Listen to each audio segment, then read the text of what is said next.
Vamos a, vamos a continuar con este módulo del Diplomado de Alta Especialización en Gestión de Riesgos de Desastres y vamos a ver hoy día lo que nos faltaba de gestión reactiva. La unidad 3 vendría a ser niveles de emergencias y declaratorias de estado de emergencia. Ya la vez pasada habíamos comentado que existen diferentes tipos de emergencias y vamos a detallar ahora cómo se maneja esto a nivel nacional. Primero, me gustaría indicar qué cosa es una emergencia, cuál es el concepto que se tiene de una emergencia, y es el estado de daños sobre la vida, el patrimonio y el medio ambiente ocasionado por la ocurrencia de un fenómeno natural o antrópico que altera el normal desenvolvimiento de las actividades de la zona afectada. Y un desastre vendría a ser un conjunto de daños y pérdidas en la salud, fuentes de sustento, hábitat físico, infraestructura, actividad económica y el ambiente, que ocurren a consecuencia de un impacto de un peligro cuya intensidad genera graves alteraciones en el funcionamiento de las unidades sociales, sobrepasando la capacidad de respuesta local para atenderse eficientemente con sus propios recursos, ya sean económicos, técnicos, entre otros, ¿no? Ahora, eh, producto de estas dos afirmaciones, podemos indicar que todo desastre es una emergencia, pero no toda emergencia es un desastre, ¿no? Si nos podemos a comparar aquellas emergencias como incendios en viviendas o accidentes de tránsito o de repente alguno que otro deslizamiento en vías producto de las lluvias, pero que sea puntual, podríamos decir que es una emergencia, sí, pero no necesariamente va a ser un desastre, ¿no? Un desastre ya vamos a considerar algo más grande que pueda afectar el adecuado funcionamiento de la estructura del sistema. Entonces, la tipificación de las emergencias la hacemos según niveles y según la normativa existen 5 niveles de emergencia. El primero tiene que ser atendido por los gobiernos locales a nivel distrital, los segundos por aquellas gobiernos locales que son de nivel provincial. Nivel 3 ya consideramos aquellas emergencias que pueden ser atendidos por el gobierno regional. Y ya en el nivel 4 consideramos que es necesaria una declaratoria de estado de emergencia que permite que los sectores, es decir, los ministerios y sus entidades adscritas, puedan ser parte de la atención, ya que el gobierno regional puede que haya sobrepasado su capacidad. Cuando estamos en un nivel 5 ya hablamos de que el gobierno nacional puede haber se le puede haber sobrepasado su capacidad de respuesta y es necesario considerar la ayuda internacional. Estos vamos a considerarlos como desastres de gran magnitud. Ahora, si ustedes pueden ver acá el gráfico, el primer punto dice niveles 1, 2 y 3, que son de alcance local, regional, y pueden ser atendidos con sus propios recursos, ¿no? Cuando ya entramos a un tema de declaratoria de estado de emergencia, que vendría a ser un nivel 4, se considera, como les digo, que se supera la capacidad del gobierno regional, ¿no? Y ahí es donde el INDECI entra para ayudar a coordinar las acciones que los sectores van a realizar. Eh, Mayormente se considera pues al Ministerio de Transportes, al Ministerio de Vivienda, a la Policía Nacional, al Ejército, se considera al Ministerio de Salud, quienes son las entidades primordiales de primera respuesta que nos van a permitir recuperarnos en caso de alguna emergencia. Ahora, a consecuencia de la declaratoria de estado de emergencia, aparte de que tengamos el apoyo de los sectores, se abre una ventana que nos permite ejecutar intervenciones con recursos externos. Hay un fondo que se llama el FONDES, que está destinado a la atención de emergencias y desastres. Entonces, dentro de las acciones que hace el FONDES, permite el financiamiento de inversiones de rehabilitación y actividades de emergencia para que la situación en la que nos encontramos pueda ser resuelta. Ingeniero, ¿qué tal? Buenas noches. ¿Podría subir un poco el volumen, por favor? Se escucha abajo. A ver, de repente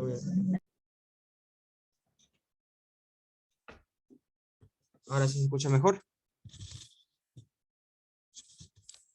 Bueno, como les comentaba, en el caso de que tengamos una declaratoria de estado de emergencia, se abre una ventana a través de la cual podemos acceder a recursos del FONDES. El FONDES, como les decía, es un fondo especial que está destinado a financiar intervenciones relacionadas a las emergencias, ¿no? No solamente cuando hay un desastre, puede financiarse proyectos para evitar que ocurra un desastre, que esto ya lo han visto en la parte de mitigación, y puede también financiar proyectos para el caso en que haya colapsos totales y tengamos que entrar al proceso de reconstrucción.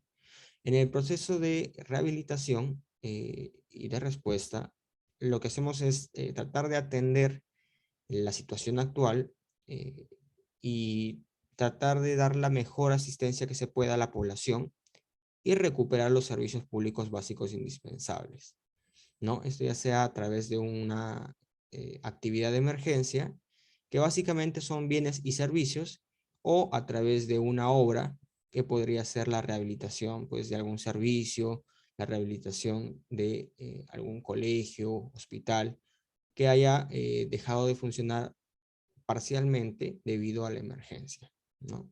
Si ya vemos que hay un colapso mucho mayor, son acciones que no podemos realizar durante una declaratoria de estado de emergencia.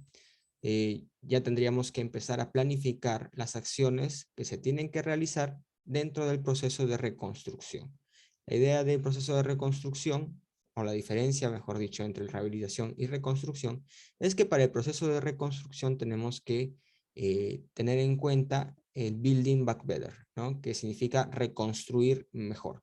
Es decir, buscar cuál ha sido la falencia de la infraestructura, ya sea por su concepción estructural o por su ubicación o por, digamos, la poca capacidad de demanda, sea sísmica o hidráulica o cualquiera similar, que permitió que colapsara durante este evento anómalo. Se analiza, se propone un nuevo proyecto que tenga en consideración estos eventos anómalos y lo que se busca es que el nuevo proyecto no caiga en los mismos daños a consecuencia de un evento similar. Todo eso es parte del proceso de reconstrucción. Pero si vemos la parte del proceso de rehabilitación, vamos solamente a atender aquellos bienes, servicios públicos que pudieron haber sido afectados, mas no que hayan sido colapsados, ¿no? La idea es que se vuelva a su funcionamiento normal para que los servicios de agua, servicios de energía eléctrica o gas, servicios de transporte, puedan recuperarse lo más pronto posible. Cuando ya estamos en un nivel 5, acá les he puesto el ejemplo del fenómeno del Niño del 2017, que fue un evento bastante extenso. Entonces, no solamente se superó la capacidad de respuesta de un gobierno regional o dos, fue prácticamente más de la mitad de los gobiernos regionales del país que sufrieron por este fenómeno del niño costero, y motivo por el cual la capacidad del mismo gobierno central también fue superada, ¿no? No había vías de comunicación, no había forma de entregar la ayuda humanitaria, entonces se tuvo que hacer coordinaciones con gobiernos extranjeros para que nos brindaran apoyo tanto técnico como en materia de bienes de ayuda humanitaria. En el caso de un nivel 5, ya es el INDECI quien coordina y conduce la emergencia, ¿no? Recordemos que en el nivel 4 quien conduce la emergencia es el gobierno regional, pero es el INDECI quien hace las coordinaciones y da la asistencia técnica.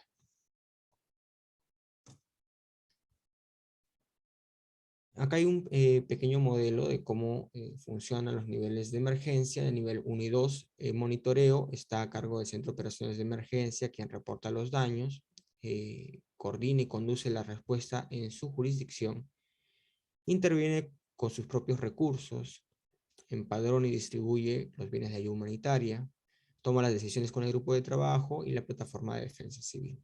Si ya se supera ese nivel, ya tendríamos que solicitar la asistencia del gobierno regional, ¿no? Ya pasaríamos a un nivel 3, en donde el gobierno regional es quien monitorea a través del Centro de Operaciones de Emergencia Regional y hace el reporte de daños. Coordina y conduce la respuesta en su jurisdicción, interviene con sus propios recursos, entrega los bienes de ayuda humanitaria a los gobiernos locales y toma las decisiones necesarias con el grupo de trabajo de gestión de riesgos y la plataforma de defensa civil, en coordinación con las Fuerzas Armadas, Policía Nacional, los bomberos, el Ministerio de Desarrollo e Inclusión Social, el Minedu, el MINSA, quienes se ponen a su disposición, ¿no? Ahora, en el caso de que ya se supere su capacidad, entramos a una etapa de nivel 4, ¿no? Con una declaratoria de estado de emergencia, que vamos a ver más adelante cómo es que se eh, solicita una declaratoria de estado de emergencia. En este nivel son los sectores quienes realizan el monitoreo a través de su centro de operaciones de emergencia sectorial, ¿no? El INDECI también hace las coordinaciones a través del Centro de Operaciones de Emergencia Nacional, y esta información pues es recabada por el COEN, ¿no? La toma de decisiones a través del grupo de trabajo de gestión de riesgos de desastre sectorial, las acciones de respuesta en coordinación, se hacen en coordinación con el gobierno regional, el CENEPRED, acá ya empieza a tallar con acciones de monitoreo y coordinación para el caso de requerirse alguna acción de reconstrucción, y el INDECI realiza el monitoreo de la emergencia, hace la coordinación de las acciones de respuesta y rehabilitación con los sectores, los gobiernos subnacionales y las entidades de primera respuesta. Hace la entrega de las bienes de ayuda humanitaria en el caso de que los gobiernos regionales lo necesiten. Y bueno, da el apoyo con recursos del FONDES, ¿no? El FONDES, como les decía, es un fondo que se emplea para diferentes metas. Puede ser preventivas, puede ser durante la emergencia o puede ser en materia de reconstrucción. Durante la declaratoria de estado de emergencia se abre el acceso para que los gobiernos locales, gobiernos regionales puedan presentar sus propuestas y ser financiadas, porque entendemos de que no se tienen recursos disponibles o presupuestados para la rehabilitación de algún colegio que haya podido ser afectado a consecuencia de un sismo, o que haya sido dañado por las intensas lluvias o por inundaciones, etc., etc. No, no se tiene previsto, y por eso mismo se puede acceder a estos recursos. Los gobiernos regionales también, en este caso, conducen la emergencia y hacen la toma de decisiones con los grupos de trabajo de gestión de riesgo de desastre y la plataforma de defensa civil. Ahora, cuando pasamos al nivel 5, el apoyo internacional es, digamos, la diferenciación, ¿no? Y que el INDECI, además de las acciones que realiza en el nivel 4, conduce la emergencia y hace la coordinación del pedido de la ayuda humanitaria, ¿no? Es el INDECI quien se encarga de hacer las coordinaciones a nivel internacional para ver cuáles son los bienes de ayuda humanitaria que nos pueden servir y que no puedan perjudicar pues a las áreas, a los gobiernos regionales que hayan sido afectados a consecuencia de un evento, ¿no? Yo les menciono esto porque durante el fenómeno del niño del 2017 se bueno, se dio la ayuda humanitaria de varios países, pero algunos estaban dando ayuda humanitaria que ya se tenía acá. Entonces, por ejemplo, era un país que estaba ofreciendo darnos arroz, pero la zona norte es rica en producción de arroz. Entonces, si nosotros aceptamos esa ayuda humanitaria y se va a repartir en la zona afectada, lo que se podría dar, lejos de ayudar, sería perjudicar a aquellos pobladores que llegaron a cosechar su producto, y se les estaría valorando la plaza o el mercado donde estarían ellos haciendo la venta de su producto. ¿no? Entonces, se les estaría perjudicando más a esos productores. Por eso es importante conocer cuáles son los bienes de ayuda humanitaria que voy a requerir para que no colisionen con los medios de vida que se tenía en la zona afectada. Indicar también que los sectores hacen lo mismo que en el nivel 4 y además hacen la coordinación en la zona de emergencias con las entidades internacionales. El Ministerio de Relaciones Exteriores coordina y gestiona el apoyo internacional. Muchas veces se ha solicitado la ayuda de los UNDAC, que son un grupo de apoyo para emergencias de las Naciones Unidas. Y bueno, el CENEPRED gestiona las acciones de reconstrucción. Por definición, una declaratoria de estado de emergencia es un estado de excepción decretado por el presidente de la República. Esto se da en acuerdo de Consejo de Ministros ante un peligro inminente o la ocurrencia de un desastre cuyo impacto genere graves circunstancias que afecten la vida de la población de la nación, sobrepasando la capacidad de respuesta del gobierno regional o del gobierno nacional. La finalidad es ejecutar medidas de excepción inmediatas y necesarias frente a peligro inminente, desastres de gran magnitud o que se haya sobrepasado la capacidad de respuesta del gobierno regional, a fin de poder proteger la vida e integridad de las personas, proteger el patrimonio público y privado y restablecer los servicios públicos indispensables que fueron afectados. Ahora, vamos a definir qué cosa es una declaratoria de estado de emergencia por desastre y lo que es por peligro inminente. Una declaratoria por desastre se define como el estado de excepción ante la condición de desastre ocasionado por un fenómeno de origen natural o antrópico, con la finalidad de ejecutar acciones inmediatas y necesarias para la respuesta y rehabilitación. Tenemos acá dos ejemplos. El primero sería por la ocurrencia de esta explosión que hubo en Villa El Salvador. Un camión de gas chocó con una vivienda y empezó a liberar gas, y producto de una chispa, pues se generó un incendio que, bueno, tomó la vida de bastantes personas y produjo el colapso de varias estructuras en esta zona. Esta vendría a ser una emergencia a consecuencia de acciones humanas, ¿no? O de origen antrópico. Ya que, bueno, de no haberse tenido el descuido de esta persona que estaba manejando, de no contarse con un camión cuya configuración no sea la adecuada, no hubiese pasado un desastre de esta magnitud, ¿no? No nos hubiésemos lamentado por la pérdida de tantas personas. Por otro lado, tenemos el Decreto Supremo 111 de 2020 que habla de un deslizamiento que hubo en Cayoma. Un deslizamiento que ocurrió debido a la cantidad, a la acumulación de aguas en terrenos agrícolas, ¿no? Ustedes saben que en muchas partes del Perú el riego tecnificado no existe. Entonces lo que se hace es inundar los campos agrícolas para que se pueda regar. Bueno, pues con el pasar del tiempo esta masa de tierra se fue debilitando hasta que hubo un momento en el que colapsó, ocurrió este deslizamiento de tierras que produjo a la vez un embalse del río, este río no me acuerdo cómo se llama, pero está en Cayoma, Arequipa. Este sí podríamos considerarlo como un impacto de daños de origen natural, ¿no? Por más que se haya visto influenciado pues por el riego con falta de técnica por parte de esos pobladores, el evento en sí es de origen natural, ¿no? Geológico.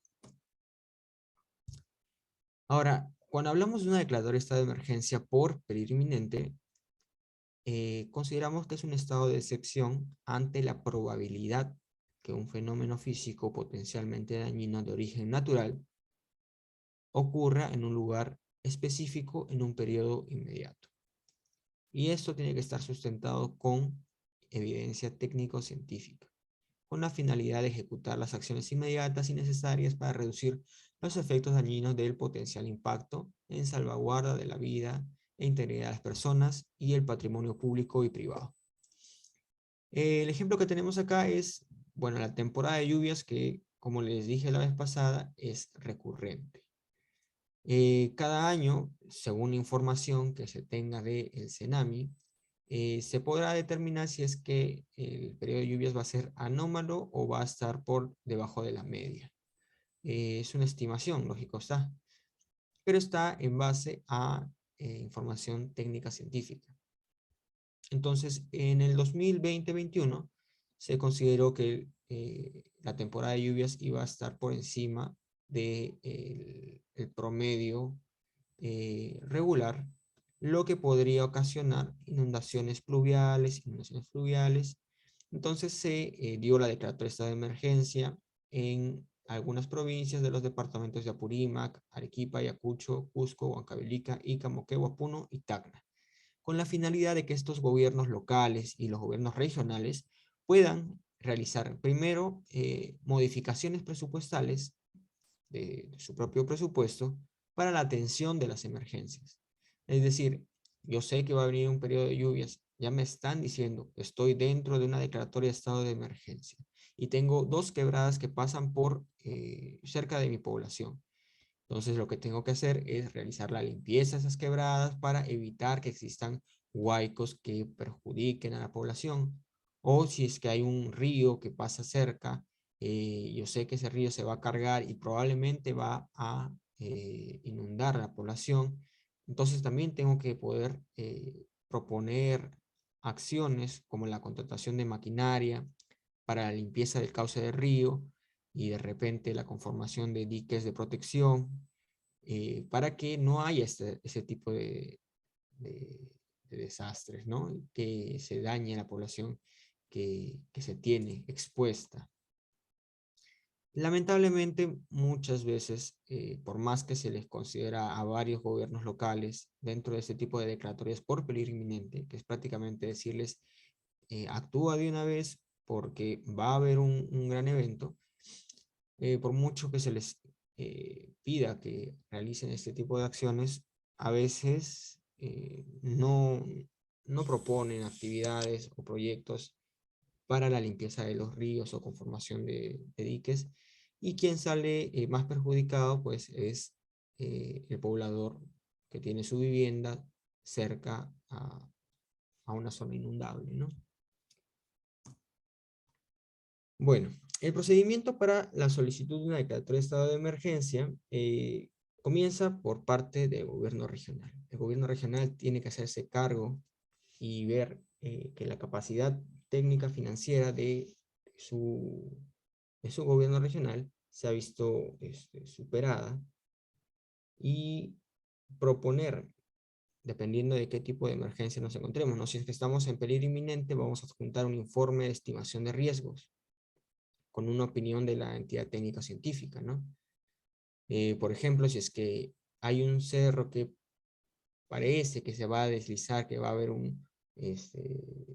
que va a haber un deslizamiento en ese cerro, y justo abajo hay una población, se supone que yo no voy a sustentar mi declaratoria nada más con una opinión general o con un informe por parte del alcalde o del gobierno regional, ¿no? Con eso no puedo sustentar mi declaratoria. Es necesario que se haga un informe de estimación de riesgos relacionado con el tema geológico, y esto tiene que tener una opinión favorable por parte de la entidad técnico-científica, que en el caso de deslizamientos podríamos acudir al IGEMET o al IGP. En el caso de que tengamos áreas que podrían ser inundables, ¿no? Entonces yo he determinado que en mi distrito existen zonas pues, que pueden ser afectadas a consecuencia de esas precipitaciones y que por ahí va a desbordar el río sí o sí. Entonces el gobierno local informa eso al gobierno regional y el gobierno regional tiene que presentar su informe de estimación de riesgos y pedir la opinión técnica en este caso sería de la Autoridad Nacional del Agua, quienes efectivamente afirmarán o negarán de que existe un riesgo en esa zona. Entonces, con esta información, con el informe de estimación de riesgos, con la opinión técnica y con informe de solicitud de declaratoria de estado de emergencia, puedo presentarlo al INDECI para que se proceda con la declaratoria de estado de emergencia. Ese es en el caso de peligro inminente. En el caso de que haya un desastre, es un poco más notorio o más fácil, podríamos decirlo, ya que tendríamos que levantar más bien la información de los daños que hayan ocurrido, ¿no?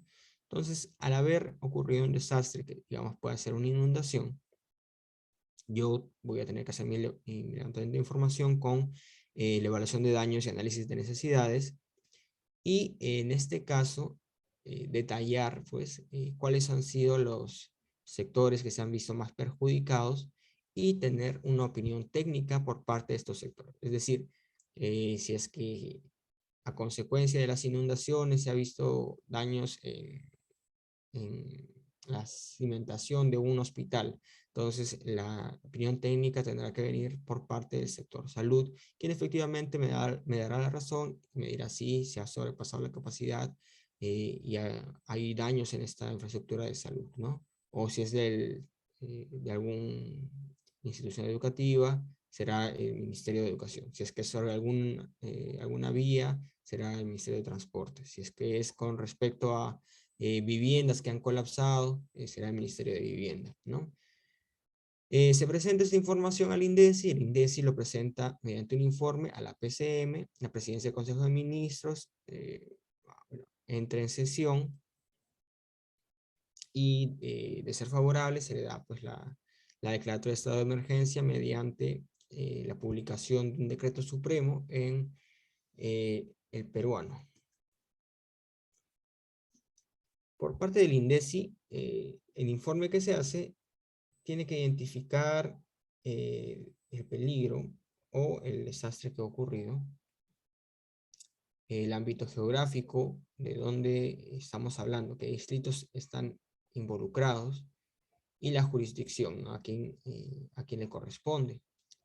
Tenemos que describir las zonas vulnerables, tiene que realizar una relación de ministerios y entidades que van a ser parte de las acciones inmediatas y necesarias a realizar.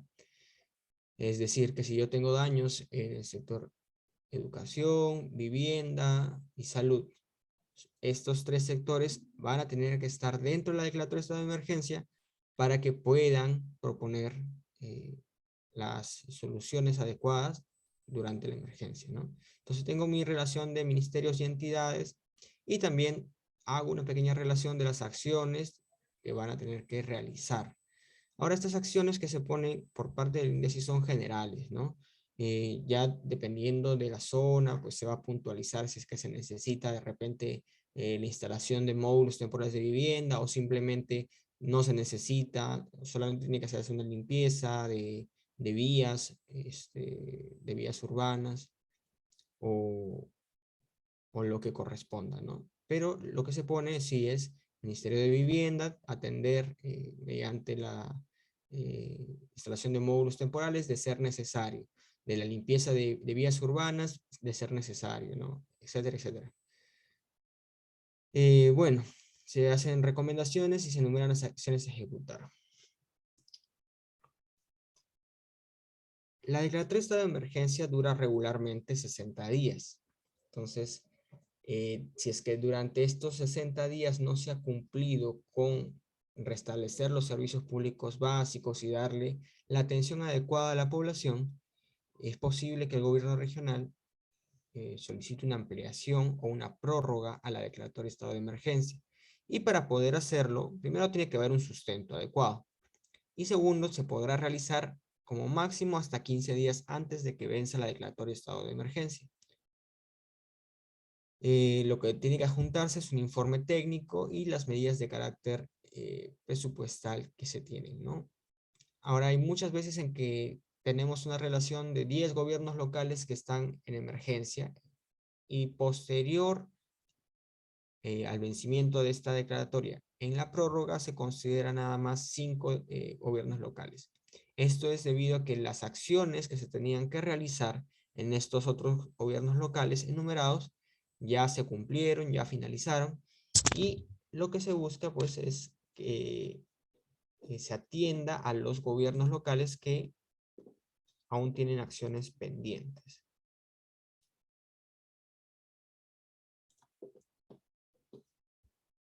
Por parte de los sectores de nivel nacional, es decir, los ministerios, ellos informan al INDECI sobre las acciones que están realizando.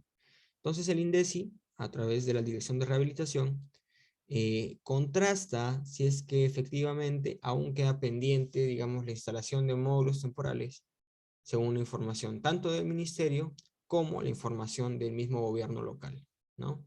A fin de que se tenga pues celeridad en la ejecución de esas acciones.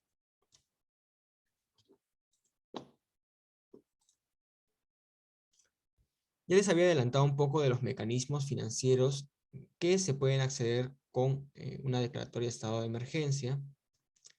Tenemos la ley de presupuesto. Esta es la del año pasado. Este año ha cambiado la ley de presupuestos y el artículo correspondiente sería el 64. Pero bueno, mencionarles que cada año sale una ley de presupuesto del sector público, en el que se indica pues cuáles van a ser las condiciones que se tendrán para poder hacer uso de los recursos que se están asignando. Asimismo se indica pues cuáles van a ser los presupuestos correspondientes a cada entidad del Estado. Adicionalmente, se consideran artículos particulares, como en el caso de las emergencias, el artículo sería el 64 de este año, el que autoriza efectuar modificaciones presupuestales para la preparación ante peligro inminente y la atención de desastres. Ahora, cada gobierno local, cada gobierno regional, cada entidad del Estado recibe un presupuesto en función a tanto lo recaudado como en función a lo que se tiene que asignarle para que se cumplan las metas, ¿no? Y hay un programa presupuestal que es el 068, donde pueden destinar presupuesto para la atención de emergencias o acciones preventivas. Muchas veces los gobiernos locales y gobiernos regionales no designan presupuesto, ¿no? Entonces se les da, digamos, pongamos un ejemplo solo por decir un número, 1.000.000 de soles a un gobierno local. Y de ese millón destinan, no sé, tanto presupuesto va a ser para infraestructura, tanto presupuesto para hacer la remodelación de la plaza de armas, tanto presupuesto va a ser para el vaso de leche, así, etcétera, etcétera. Y en ese momento, cuando se hacen las modificaciones presupuestales, tiene que destinarse presupuesto para las atenciones de emergencia. Pero como les digo, muchos gobiernos locales no lo hacen. Entonces lo que se ha hecho desde hace unos cuantos años es introducir este artículo en el que se les faculta a los gobiernos locales, regionales y a los sectores a modificar, es decir, coger plata de, digamos, la reconstrucción, perdón, la creación de un nuevo servicio de agua potable, ¿no? Que se ha retrasado, no se ha cumplido con la meta, no se ha visto la necesidad de utilizar ese presupuesto. Entonces lo tengo disponible. Ese presupuesto que podría ser de la fuente de canon o sobre canon, regalías mineras, podría ser de recursos directamente recaudados o de recursos ordinarios. Voy a tomar cierta parte para destinarlo a la atención de las emergencias, ¿no? Entonces, si veo que hay un huaico en mi localidad y no tengo plata para atenderlo, modifico mi presupuesto para poder contratar una maquinaria y que la maquinaria ayude a esa población a poder limpiar el flujo de detritos que ha habido, ¿no? Esa es la finalidad de las modificaciones presupuestales. Lógico que hay unos límites para acá. El caso de sectores y gobiernos regionales tienen hasta un 10% del presupuesto inicial de apertura, del presupuesto que se les da a inicio de año, ¿no? Y los gobiernos locales no tienen un límite de modificación, pero es muy raro que hagan alguna modificación grande, ¿no? Lo máximo que podríamos considerar son 100.000 soles, porque tampoco tienen mucho para modificar, es la realidad. Y los límites que tenemos también incluyen el tipo de intervenciones que vamos a hacer, ¿no? En este caso son las actividades de emergencia del anexo A3 del Decreto Supremo 132, que vendrían a ser las acciones que están detalladas en el PP 068, ¿no? Pues que incluye transitabilidad de vías, compra de combustible para la limpieza de cauces de ríos, bueno, hay un sinfín de tipologías que si gustan detallar más, pueden revisar el PP 068. Ahora, este es un tipo de mecanismo financiero que tenemos. El otro, como les mencionaba hace rato, es el FONDES. La finalidad del FONDES durante una emergencia es reducir los daños generados por un fenómeno natural o antrópico, ejecutar acciones ante la ocurrencia de desastres y rehabilitar infraestructura y o servicios públicos que se encuentran dañados una vez ocurrido el desastre o con la finalidad de reducir el peligro inminente. Tenemos dos tipos de intervenciones que vendrían a ser las IOR, que son inversiones de optimización, ampliación marginal, rehabilitación y reposición, que para simplificarlo pues son obras. Y tenemos las actividades de emergencia, que son alquiler de algunos bienes, compra de algunos bienes y la ejecución de algunos servicios. En el caso de las actividades de emergencia, ya se tienen pues detallado en el PP 068 cuáles son las tipologías a través de las cuales se puede intervenir, ¿no? Entonces no se puede salir de ese marco. Ahora bien, ¿hay alguna consulta? Si no, pasamos con la siguiente unidad que corresponde al proceso de rehabilitación.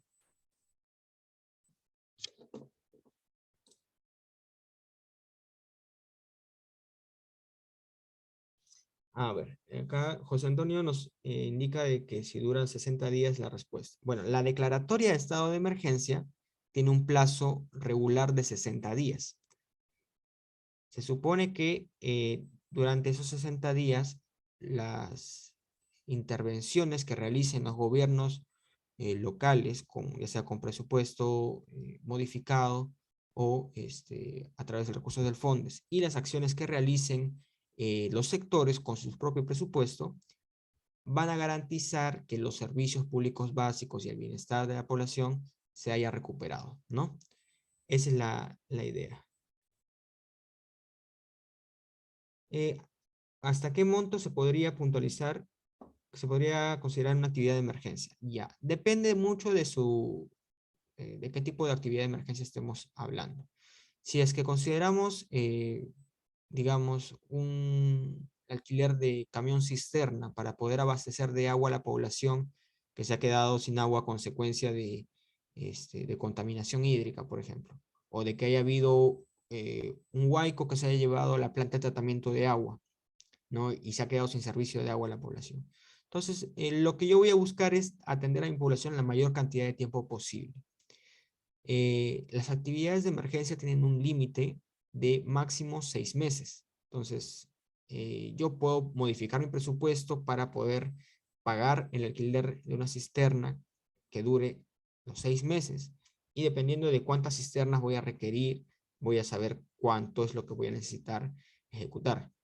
Pero esta actividad no va a poder durar más de 6 meses. Lo mismo si es que hago una descolmatación, pero en ese caso de descolmataciones, de limpieza de vías, es muy raro que dure tanto tiempo. Eh, Normalmente son tramos puntuales en donde tiene que realizarse las limpiezas, y al sacar los cálculos de las maquinarias vemos que los presupuestos no sobrepasan pues los 100.000 soles, 120.000 soles. Todo eso tiene que calcularse mediante análisis de costos unitarios, y en base a eso voy a saber cuánto recurso voy a requerir, ya sea propio o cuánto voy a requerir para que me financie el FONDES, por ejemplo. Una consulta. Sí, adelante. En lo que estaba detallando en los presupuestos, ¿no? De 10% tomar de acuerdo a las directivas o RMs, creo que hay. El detalle sería, no sé, como sector que trabajo yo en salud, tenemos esa posibilidad, pero el detalle es que en 068 hay como 10 actividades en salud. Uh-huh. pero si no tengo esa específica de gasto en la misma meta, es difícil para nosotros, pero parece que tiene una llave, ¿no? El PCM o la MEP que no habilita para no pasarlo de una meta a otra, ¿no? O de una Sí, actividad a otra, porque definitivamente, por ejemplo, en lo que es simulacros, tengo un presupuesto de 3.000 soles, pero en ese rubro no necesito esa meta, necesito en lo que es brigadas, ¿no? Entonces no puedo movilizar el presupuesto, ¿no? Entonces es el limitante para poder ampliar mi presupuesto 10%, ¿no? claro, en el caso de, a ver, el 10% es solo para gobiernos regionales y para sectores. En el caso de gobiernos locales, sí no hay un límite para poder hacer las modificaciones. Si es que quisiera hacer atenciones con brigadas, por ejemplo, primero tendría que tener un sustento adecuado. Lo segundo, que conocer si es que tengo presupuesto disponible, tanto en recursos ordinarios, recursos determinados, en canon, sobre canon, regalías, o recursos directamente recaudados. Y se tiene que hacer una coordinación, en el caso de los gobiernos regionales, con la Oficina de Planificación y Presupuesto, quienes al final, o sea, van a recibir la solicitud del área usuaria, en este caso el Centro de Operaciones de Emergencia, van a recibir la solicitud, ellos van a realizar el informe y en coordinación con, en este caso, la gerencia, van a ver si es que es posible o no realizar esta modificación y atender su demanda de recursos. Eh, Al final pasa todo por una decisión de la cabeza de, en este caso, el gobierno regional, o en el caso de los gobiernos locales, del alcalde, eh, a fin de saber si es que se necesita o no esta disposición de dinero, si se puede realizar o no también, si se le da prioridad o en todo caso se vaya a preferir acceder a los recursos del FONDES y pues postular a ellos y esperar a que se les financie, ¿no? Entonces, aparte de las complicaciones que puede haber a nivel de modificación presupuestal, tenemos también ese limitante, ¿no? Que tanto eh, la cabeza del gobierno local o regional a veces no están de acuerdo con las áreas técnicas, quienes sí afirman la necesidad de realizar estas modificaciones. Sí, no le voy a negar, es a veces un poco tedioso, pero bueno, la idea es buscar que las herramientas que tenemos se puedan efectuar lo más, con mayor celeridad, ¿no? Con mayor celeridad posible y buscar, pues, abogar por nuestra posición, eh, ya que como área técnica tenemos que sustentar, pues, esta necesidad. Hay otra consulta. ¿Hasta qué monto se pueden considerar las actividades de emergencia? Como le digo, depende mucho de qué tipo de intervención se haga. Para la implementación de brigadas, el sustento necesario. Hay que tener en cuenta de que dentro del PPC 68 tenemos que fijarnos en la parte de actividades de emergencia, ¿no? Porque hay otras actividades que son de carácter preventivo. Es decir, que no... No, perdón, un segundo.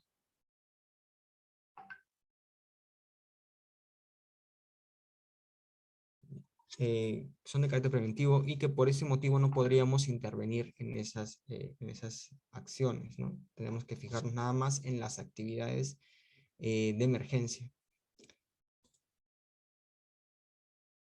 Solo el Consejo de Ministros tiene la facultad de declaratoria de estado de emergencia o puede hacerse con otras instancias. No, la declaratoria de estado de emergencia solo la hace el Consejo de Ministros.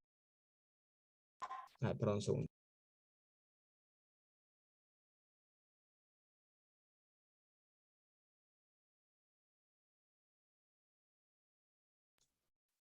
Ahora, tenemos otro mecanismo que se llama la situación de emergencia, pero esta está relacionada con la ley de contrataciones del Estado. Entonces, no tienen que confundirse.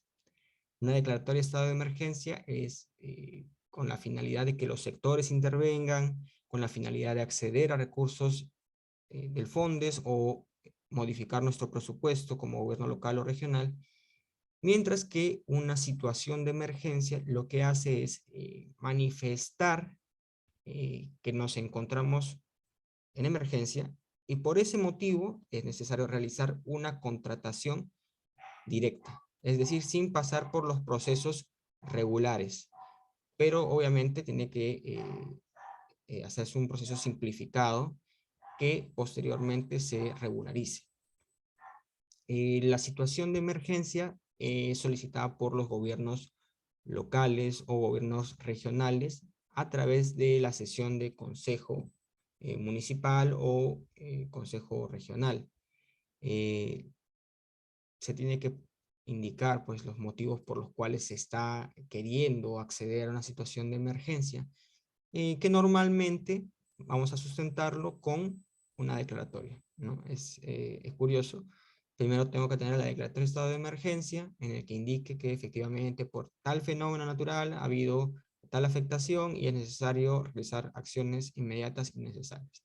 Este va a ser nuestro sustento para yo presentarlo a sesión de consejos municipal y pedirles que por favor me aprueben la situación de emergencias y que en el momento que yo haga mi modificación de presupuesto, es decir, que ya pase mi presupuesto de recursos ordinarios a la meta de atención de emergencias para la contratación de una maquinaria. La contratación la puede realizar directamente y no tenga que esperar 2 o 3 meses para una licitación, ¿no? Esa es la finalidad de una situación de emergencia. A ver, otra consulta. Ante la presencia de lluvias, la implementación de brigadas se hace necesario, el financiamiento de las actividades, solo será necesario contar con un plan de trabajo que sustente el motivo y necesidad de su implementación. Sí, como les digo, en el caso de que se haga una modificación presupuestal, va a depender de la coordinación que se tenga con el mismo OGA, con la Oficina General de Presupuesto y la Oficina General de Administración de la entidad, porque ellos son quienes van a dar el visto bueno a su propuesta, ¿no? No va a haber otro limitante que no se encuentre dentro de su entidad, en este caso gobierno local o gobierno regional, ¿no? Las únicas limitantes, como les digo, que en el caso de gobiernos locales, bueno, no hay límite de modificación en sectores y gobiernos regionales que no supere el 10% del PIA y que la fuente de financiamiento, es decir, que el dinero que tengamos en recursos ordinarios, esté en recursos ordinarios, recursos determinados y recursos directamente recaudados. Y que se cumpla con la tipología la tipología A3 del Decreto Supremo 132/2017, que es la del PP 068. Esas serían digamos, las condiciones. A ver, si no hay otra consulta, pasaríamos al proceso de rehabilitación.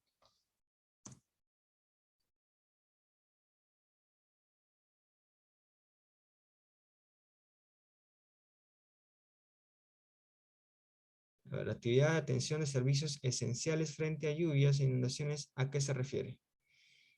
Ya, depende. A ver, vamos a entrar en detalle el PP 068. No es el tema ahorita, pero ya que está haciendo la consulta, aprovechemos y mostremos el detalle. Entonces, buscamos PP 068.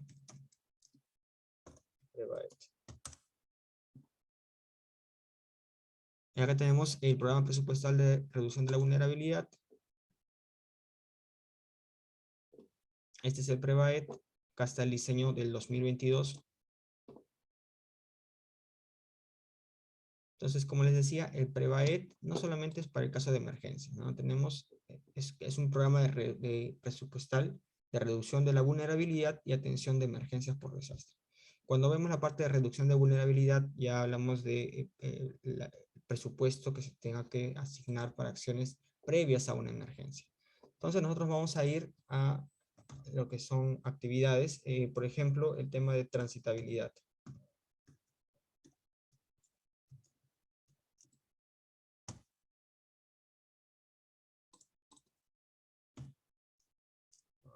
No.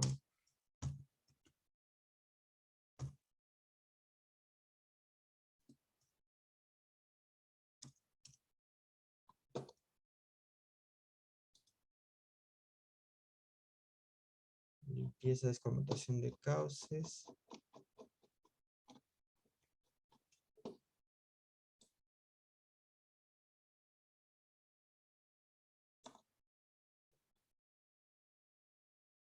Ahí está. Esta es la denominación de la actividad, es atención de actividades de emergencia. Entonces, dentro de esta tenemos varias finalidades, como la de monitoreo, evaluación y control de daños, por ejemplo, ¿no? Y en el caso del sector agrario, acá nos describe cuáles son las acciones que tienen que realizarse, cuáles son los motivos por los que se puede acceder a esta actividad. Igual para el caso del sector salud, defensa civil, ¿no? Y así cada uno de ellos. Ahora, yo quisiera buscar, por ejemplo, tenemos la de restablecimiento y mantenimiento de orden interno, de limpieza y descolmatación de cauces, defensas ribereñas, sistemas de drenaje, canales de riego, ¿no? Y acá, por ejemplo, nos dice, el Ministerio de Vivienda, gobiernos regionales y gobiernos locales son quienes pueden acceder a estos recursos, pueden acceder a esta tipología. La actividad consiste en realizar las siguientes intervenciones, ¿no? Limpieza y descolmatación de cauces, de ríos, de canales, de quebradas, encauzamiento y reforzamiento de diques con material propio, y acá me va describiendo qué cosa es cada uno de ellos, ¿no? A qué se refiere. En el caso del sector vivienda, en el caso del sector transportes, ¿no? Mantenimiento y defensas ribereñas, limpieza de derrumbes y huaicos mayores, ¿no? Entonces, usted me mencionaba el caso de brigadas, que también es una tipología que está por acá. Habría que buscarlo, el tema de brigadas en el caso de emergencias. Como le digo, tiene también atención a transitoria, tiene sus limitantes, porque nos dice pues cuáles son los elementos que se pueden incluir dentro de nuestro servicio, porque esos son servicios, recuerden. Transporte, infraestructura móvil. Tenemos, a ver.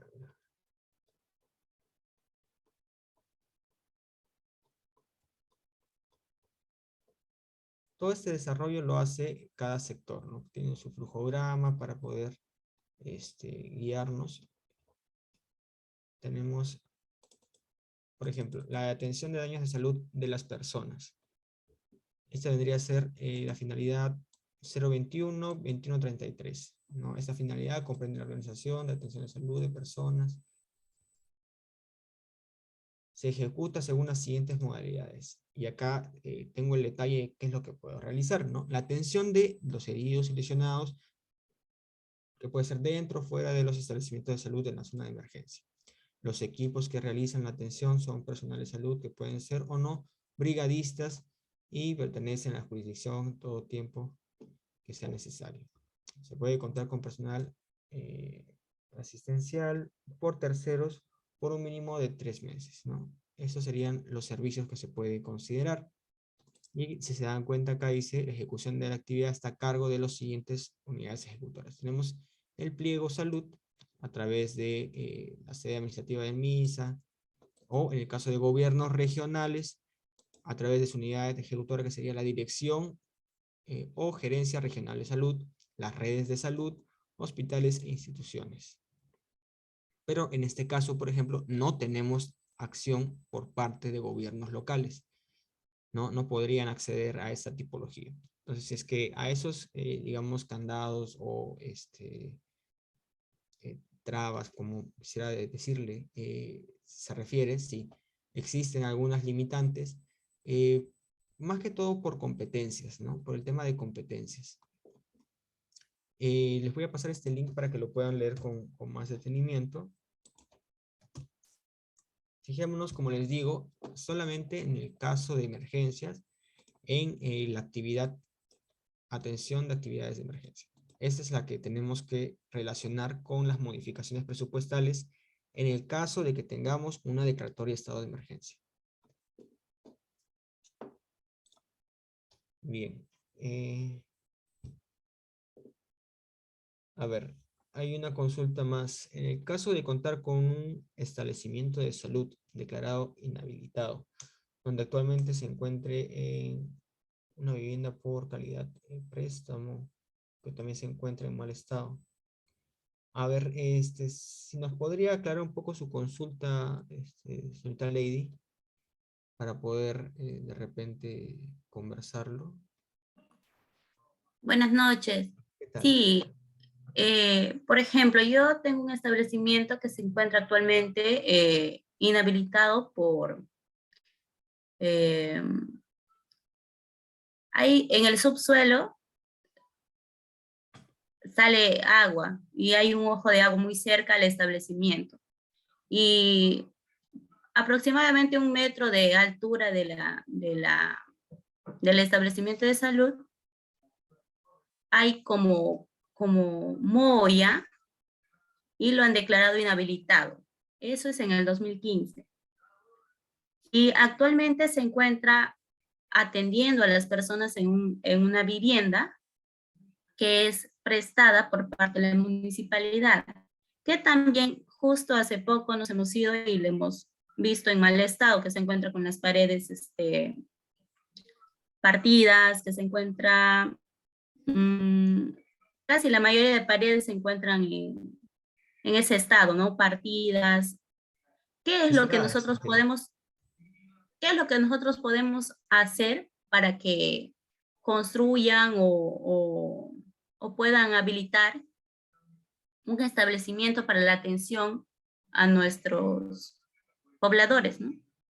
Ya, a ver, tener en consideración que durante la emergencia no se proponen proyectos de desarrollo, ¿no? La creación de un hospital nuevo ya es un proyecto de desarrollo.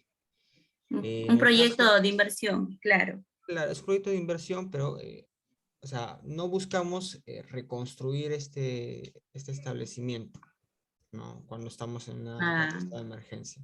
Porque, bueno, para comenzar, el que haya un ojo de manantial cerca, que haya habido sí, daños, no ha sido consecuencia de una emergencia, pues no ha sido, digamos, porque se ha planificado mal dónde tiene que construirse este hospital y de sí, el repente, ojo de agua salió después de la construcción, no porque sembraron, parece que eh, plantas que son que adquieren agua, pero la verdad es que no conozco mucho de eso, pero a, a metros de ahí existen casas, pero esas casas no se encuentran en mal estado, o sea, solamente el hospital está en ese tipo el centro de salud está en ese tipo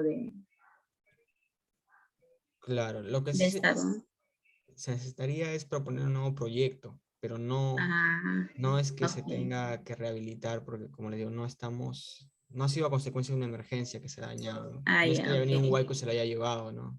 No es que haya Ujú, habido un sismo y haya colapsado. No, no se trata de ese tipo de... ok. Ese ha sido por una mala planificación. Ujú. De repente, ¿de qué material es la estructura? Eh, de ladrillo y cemento. Ah, o sea, si es material noble. Entonces, Sí, peor aún, ¿no? Bueno, en este caso sí se tiene que buscar realizar la construcción de un nuevo hospital en un lugar adecuado, pero no se podría, digamos, ah, ya. proponer acceder a través de los recursos del FONDES o recursos similares, ¿no? O sea, tiene que ser como le digo, es Un un proyecto de inversión nuevo. proyecto de inversión, sí, para Ok. mejorar el desarrollo de la zona. Ya, muchas gracias. Ok. Entonces pasamos con el proceso de rehabilitación. Denominamos al proceso de rehabilitación como un conjunto de acciones conducentes al restablecimiento de los servicios públicos básicos indispensables y bueno, también al inicio de la reparación del daño físico, ambiental, social, económico. Y bueno, esto en el caso de que haya habido una zona afectada a consecuencia de una emergencia o de un desastre. Al proceso de rehabilitación se le considera como el puente, la conexión que existe entre el proceso de respuesta y el proceso de reconstrucción. Entonces, como ya habíamos conversado antes, durante el proceso de rehabilitación, nos limitamos nada más a acciones temporales a fin de garantizar el bienestar de la población y la recuperación de los servicios públicos básicos principalmente, ¿no? Y si se puede realizar la reparación o el inicio de la reparación del daño físico digamos, infraestructura ambiental, social y económico, mucho mejor. Vamos a ver más a detalle a qué se refiere todo esto, ¿no? Entonces, esta es una línea de tiempo en el que vamos a ver la dinámica de los procesos de la gestión de riesgos, ¿no? En el eje horizontal tenemos el tiempo y en el eje vertical tenemos el nivel de bienestar. Ustedes saben pues que mediante mayor crecimiento económico hay mayor bienestar para la población. Entonces, el desarrollo de una población se puede medir con diferentes indicadores. Podríamos dar como ejemplo el PBI. Entonces, es una forma de medir el bienestar de una población, ¿no? Del desarrollo que tiene esta. La creación de infraestructura como hospitales, colegios, más carreteras, ¿no? Más acceso a agua potable o desagüe. Como lo decía su compañera, son proyectos de inversión, sí, pero que buscan el desarrollo de, de estas comunidades, ¿no? De las comunidades, de la misma población. Entonces, en un escenario óptimo tiene que ser positivo, ¿no? Es decir, el crecimiento tiene que irse dando paulatinamente. Puede que a formas muy grandes, dependiendo de dónde nos encontremos. Por ejemplo, cuando hay proyectos de explotación minera, se supone que el crecimiento en estas zonas debería ser mucho más acelerado que en aquellas zonas que no existe pues explotación de minerales. Entonces, cuando hay un desastre, este crecimiento se ve truncado, ¿no? Entonces, es lo que yo tenía un crecimiento que era vertical. Esta era mi proyección, digamos, para el año 2023, ¿no? Iba a crecer tanto en PBI, en todo el país o en alguna región. Vino un desastre, vino un huaico, vino el mismo COVID, ¿no? Ustedes saben cómo ha afectado al desarrollo, al crecimiento económico del país. Bueno, se derrumba. Las proyecciones que teníamos no llegan a donde estaban. Entonces, ya para este punto, nosotros tenemos que pensar en las acciones de respuesta, ¿no? Ya habíamos tenido tiempo para planificar en las acciones de estimación, de prevención, de reducción de riesgos y la preparación para las emergencias.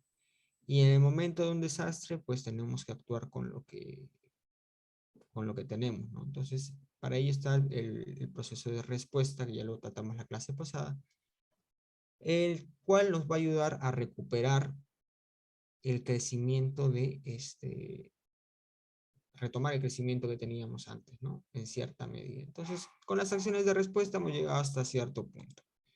Pero, ¿qué sucede? También tenemos acciones de rehabilitación. Entonces, la curva va a ir creciendo hasta llegar a un punto en donde se va a recuperar de tal forma que lleguemos al crecimiento que teníamos normalmente. Con el proceso de reconstrucción, como lo comentábamos anteriormente, lo que se busca es que los daños que se hayan percibido producto de un evento grande, ¿no? Por ejemplo, haya colapsado mi hospital. Tenemos que analizarlos y proponer proyectos nuevos de recuperación y de reconstrucción que permitan que estos nuevos edificios, estos nuevos hospitales, estos nuevos colegios, sean menos susceptibles a eventos como los que pasamos, ¿no? Como los eventos que tenemos en este punto, ¿no? Entonces, de cierto modo, al generar ese tipo de proyectos, la resiliencia incrementa y por lo tanto el bienestar de la población también, ¿no? Entonces, podríamos decir que al realizar los proyectos de reconstrucción, ya alcanzamos un nivel superior al nivel de desarrollo que teníamos antes de la gestión del riesgo, ¿no?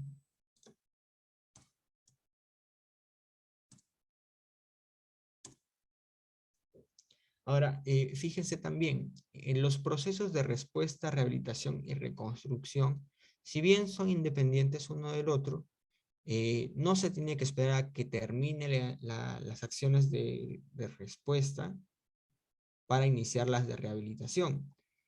La idea es de que las acciones tanto de respuesta, rehabilitación y reconstrucción inicien en conjunto. Claro que cada uno va a tener una duración diferente, ¿no? Las acciones de respuesta, como ustedes saben, nos limitamos pues a la entrega de bienes de ayuda humanitaria, a la instalación de albergues, a la entrega de carpas u otras herramientas, ¿no?, que permitan recuperarse la población de cierta forma. Ya las acciones de rehabilitación me van a permitir pues tener el servicio de agua potable nuevamente, que el tendido eléctrico vuelva a funcionar, ¿no? Y ya las de reconstrucción, pues van a buscar que de repente aquellos servicios que hayan colapsado se creen nuevamente con una nueva visión de gestión de riesgos, en la que va a tener en consideración pues el evento que ha sucedido. El proceso de rehabilitación tiene 4 subprocesos. El primero es el de restablecimiento de los servicios públicos básicos e infraestructura, que tiene como finalidad de que la población sea capaz de volver a sus actividades habituales. Las medidas y acciones pueden ser de carácter temporal o pueden ser definitivas y dependen del tipo y magnitud del daño, de la capacidad de los recursos técnicos que se tenga y también de los recursos económicos que se tengan disponibles. El restablecimiento de los servicios públicos básicos se realiza en coordinación con las entidades prestadoras de servicio, concesionarios y también otras entidades públicas. Entonces, acá tomamos el ejemplo de las vías. Por ejemplo, las vías nacionales están concesionadas. Si hay una empresa que se encarga de su mantenimiento y todo ello. Y al haber un colapso, al haber daños, también son ellos los responsables de garantizar que la transitabilidad en esa zona se pueda efectuar adecuadamente. Pero ¿qué pasa en gobiernos locales pequeños? ¿Qué pasa en esas trochas carrozables que conectan nada más un caserío con otro? Bueno, ahí son responsabilidad del gobierno local. Y es el gobierno local quien tiene que garantizar pues, que la transitabilidad se pueda dar en esas trochas carrozables. Bueno, luego la ejecución de estas acciones son responsabilidad de los 3 niveles de gobierno, según su nivel de emergencia y la capacidad de respuesta que ellos puedan tener. En el caso de su proceso de normalización progresiva de medios de vida, es necesario que se detalle, pues, qué cosas son los medios de vida, ¿no? Como ya habíamos visto la clase pasada, son un conjunto de capacidades,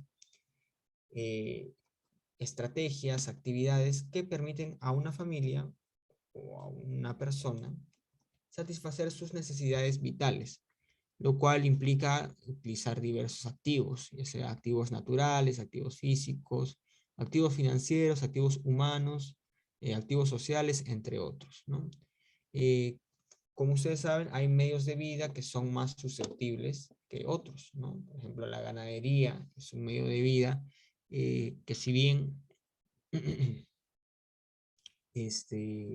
existe tecnificación por parte de algunas empresas, por ejemplo, San Fernando, ¿no?, que se dedica a lo mismo, pero es más resiliente su medio de vida que el de los pobladores andinos que tienen estos ganados y que probablemente no se encuentren debidamente alimentados o con vacunas colocadas en los tiempos adecuados y que produzca que perezcan ante, digamos, las inclemencias como la temporada de heladas y friajes, ¿no? Entonces, el medio de vida de esta población va a ser más vulnerable que el de la empresa San Fernando, por ejemplo.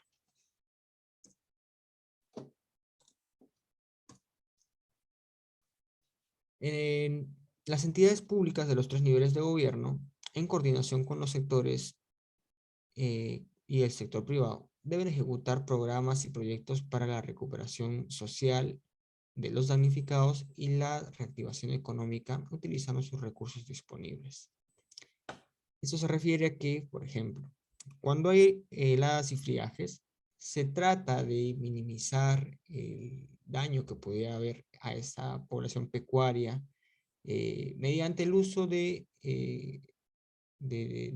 vacunas o suplementos vitamínicos, ¿no? Entonces, el gobierno regional coordina con el Ministerio de Desarrollo Agrario y Riego y a través de sus unidades ejecutoras, inician las campañas de vacunación para que la población pecuaria, que es el medio de vida de esta población, pueda resistir pues, las bajas temperaturas, no se enfermen y no perezcan, ¿no? No se pierda el bienestar de esta población, ¿no? Por otro lado, en el caso de que haya pues, un evento grande, un desastre como el fenómeno del Niño, muy probable que redes de alcantarillado que hayan colapsado, ¿no? Entonces, se propuso en su momento, en el 2017, que a través del programa Trabaja Perú, se diera trabajo a la población que se encontraba en estas zonas afectadas y, bueno, se les da empleo temporal como mano de obra no calificada y no solamente se recupere el servicio, en este caso de alcantarillado, sino que también se les da a ellos un apoyo económico para que puedan sobrellevar el impacto de daños, ¿no? Esta es una estrategia bastante utilizada ahora también para el tema del COVID. Hubo la contratación de algunos personales a través del Trabaja Perú. Y bueno, lo que se busca, como les digo, ¿no? Es aparte de recuperar algunos servicios o que pudieran ser dañados o afectados a consecuencia del desastre, es darle un apoyo a esta población, un apoyo económico a esta población, ¿no? El otro subproceso del proceso de rehabilitación es la continuidad de los servicios públicos básicos indispensables. Y para esto hay que indicar cuáles son los servicios públicos básicos indispensables. Tenemos aquellos que son orientados a satisfacer las necesidades básicas de la población y sin los cuales otros servicios como los de educación, salud, no podrían darse de manera continua. Es decir, nosotros buscamos que la continuidad del servicio se mantenga durante una emergencia. Imaginemos de que haya habido una intensa precipitación, que haya habido huaicos y que la planta de tratamiento de agua de una población haya colapsado. Entonces, ¿cómo voy a darle agua a mi población? Si es que pensamos, la manera más práctica es a través de camiones cisterna. Los camiones cisterna van a la zona y se reparte agua a la población que ha perdido el servicio. Y de cierta forma se le está dando continuidad al servicio que se otorgaba anteriormente. Mientras tanto, la idea es aplicar el otro subproceso de la rehabilitación, que es la de restablecimiento de servicios públicos básicos. Y para eso el gobierno local tiene que proponer pues, un proyecto, una IOR de rehabilitación, para que mientras yo estoy repartiendo agua potable a mi población, por un lado, con las cisternas, a la vez tengo que seguir trabajando en las acciones de rehabilitación del sistema mismo, de agua potable, cosa que cuando termine el servicio de abastecimiento de agua con cisternas, mi población pueda obtener nuevamente el servicio de agua de manera regular, ¿no? Entonces, lo que se busca con este servicio, con este subproceso es que los servicios públicos no se vean interrumpidos. Ahora, como les decía, son 4 los servicios públicos básicos indispensables: agua y saneamiento, energía, transportes y comunicaciones. Y decimos que son los servicios públicos básicos indispensables porque sin ellos no podría funcionar, por ejemplo, un hospital. Un hospital sin agua no podría funcionar, o si no tiene energía eléctrica, o si las vías están colapsadas, no se podría llevar a los pacientes para atenderlos, ¿no? Entonces, lo primordial durante una emergencia es primero darle continuidad a estos servicios. Por ejemplo, si es que ha colapsado una carretera principal por donde se trasladaba una población, donde se llevaba, como les digo, productos agrarios o pecuarios, y se ve interrumpida, colapsada y no se puede transitar y se necesita hacer un proyecto para poder reconstruir esa vía, lo que se tiene que hacer en el marco del proceso de rehabilitación es habilitar una trocha alterna para que la continuidad del servicio no se vea interrumpida. Es decir, que la población pueda trasladarse, pueda trasladar sus productos, se puedan trasladar los enfermos a los hospitales, entre otros. De igual forma, el servicio de telecomunicaciones o el de energía, ¿no? Tienen que restablecerse primordialmente. La parte de continuidad de servicio está muy ligada a las empresas prestadoras de servicio, que son las empresas del Estado, los operadores de comunicaciones, que son, por ejemplo, Claro, Movistar, Entel, ¿no? O operadores de concesiones públicas, ¿no? Que son los consorcios viales, y demás que están en el marco del Planajer, ¿no? En coordinación con las autoridades correspondientes, ¿no? Según el nivel de la emergencia, a fin de garantizar la continuidad del servicio. Entonces, muchas veces no va a depender netamente del gobierno local o regional, sino que se tendrá que hacer las coordinaciones con la empresa prestadora de servicio, con la concesionaria o con la empresa del Estado, como podría ser Sedapal, Sedapar, Calidad creo que ya es privado. Y bueno, existiendo diversas alternativas, tales como el reparto de agua, como habíamos mencionado, la instalación de reservorios flexibles, la instalación de bombas para desagüe, el uso de hidrojets para mantener las alcantarillas limpias. Son acciones que tienen que realizarse a fin de que el servicio no se vea interrumpido. Son acciones temporales, lógicamente, que se hacen a la par de las acciones definitivas de rehabilitación de la infraestructura dañada. El último subproceso es la de participación del sector privado. Y bueno, consta de hacer conexiones con las empresas privadas, podrían ser mineras, u otro tipo de empresas, a fin de garantizar la rehabilitación, pues, y la recuperación del daño social, económico, ambiental. En otro escenario, si es que hubiese pasado el derrame de petróleo, tendríamos a Repsol de nuestra parte, ¿no? Tratando de facilitarnos a los técnicos, especialistas para el recojo de petróleo, como normalmente ha sido en otras emergencias por derrame, ¿no? En esta oportunidad el derrame ha sido bastante grande y las responsabilidades pues no han sido asumidas oportunamente. Entonces, ese es un caso en que la participación del sector privado no se ha dado adecuadamente. Como les digo, con Repsol, con otras empresas extractoras de petróleo, de hidrocarburos, se tiene bastante coordinación y en el caso de que ocurra alguna emergencia de este tipo, siempre se ha tenido su apoyo. Lástima que en esta oportunidad se haya visto tanto daño en las costas de Lima y bueno, ¿no? La idea es que este tipo de malas coordinaciones no se vuelvan a dar, ¿no? De eso más que todo trata la participación del sector privado. Dentro del proceso de rehabilitación tenemos fases diferentes. Vamos a tocarlo bastante rápido.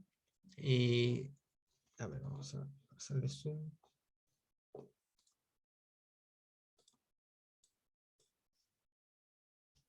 La primera parte precede al proceso de respuesta, que es la activación de los planes y mecanismos de coordinación y gestión de la información, ¿no? En este punto se realiza la preparación para la rehabilitación, que consta de la formulación y aprobación de los planes de contingencia, planes de continuidad operativa, los planes o estrategias de rehabilitación en base a un escenario de riesgo, ¿no? Es un poco complicado darle forma a esto, ya que cuando hablamos de rehabilitación inmediatamente entendemos de que ha habido algo que ha provocado que la infraestructura, que el servicio no esté funcionando adecuadamente y se tenga que rehabilitar, ¿no? Esa es la concepción que se tiene. Pero si tenemos un escenario de riesgos que vendría a ser eh, un digamos, un momento, sí, voy a aumentar un poco más el audio, perdón.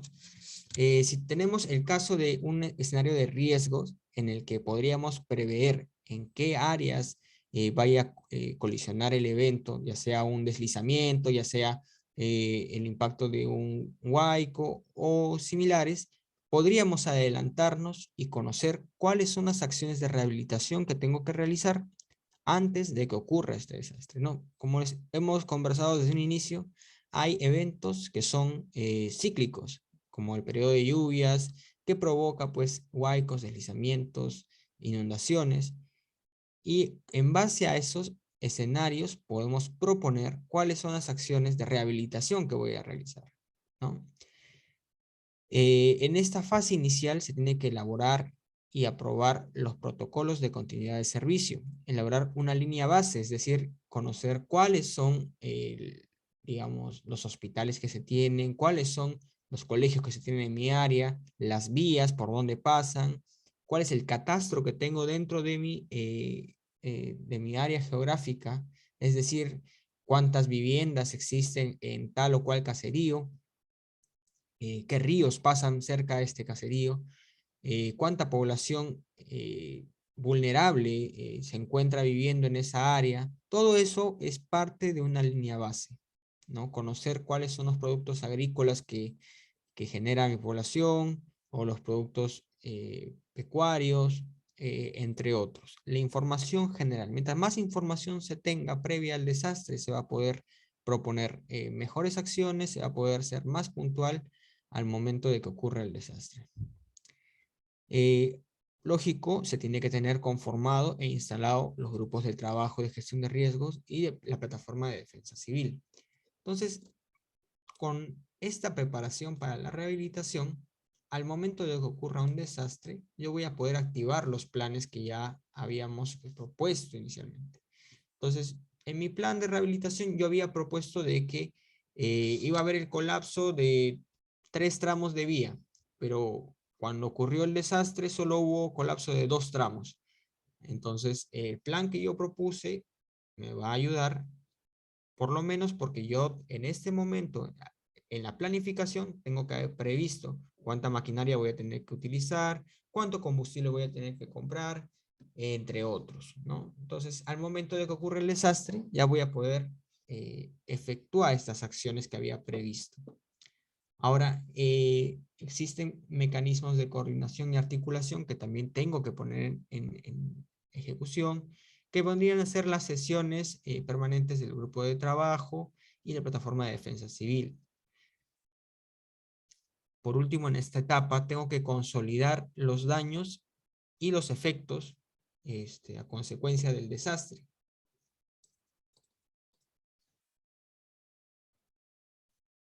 En la tercera fase tenemos el proceso de rehabilitación, la activación de los planes de contingencia y de continuidad operativa por parte de la empresa prestadora de servicio, los concesionarios, los organismos reguladores para la ejecución de acciones de abastecimiento del servicio interrumpido, ya sea agua, saneamiento, energía, transportes, telecomunicaciones, y asimismo coordinar con las entidades del Estado para la recuperación de los servicios.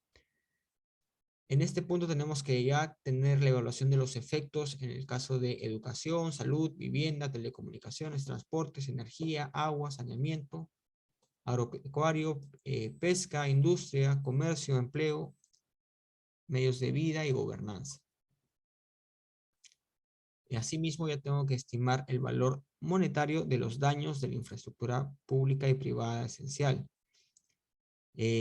Los daños o las pérdidas a la producción de bienes y o entrega de servicios, a los medios de vida y la gobernanza y procesos de toma de decisiones. Tenemos que identificar la necesidad para la reparación del daño físico, ambiental, social y económico. Y tenemos que priorizar las intervenciones y actividades que se tienen que ejecutar con las entidades responsables.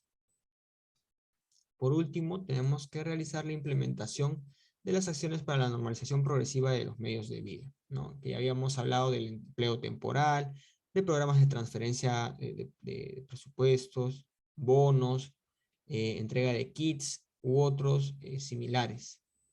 Asimismo, tenemos que reformular el plan, porque nosotros tenemos que tener nuestro plan previsto, pero no necesariamente va a ser igual que lo que resulte a consecuencia del impacto de daños. Entonces, eso me va a permitir actualizar el plan, ¿no? Como les decía, si es que yo había previsto de que va a haber un colapso en 3 tramos de vía y a consecuencia del evento hay un colapso en 4 tramos, entonces el último tramo que no preví, tengo que actualizarlo y tengo que reformular mi plan, ¿no? E incluirlo, lógicamente. Por último, tengo que definir cuáles van a ser mis indicadores para el monitoreo y seguimiento y la evaluación del cumplimiento del plan.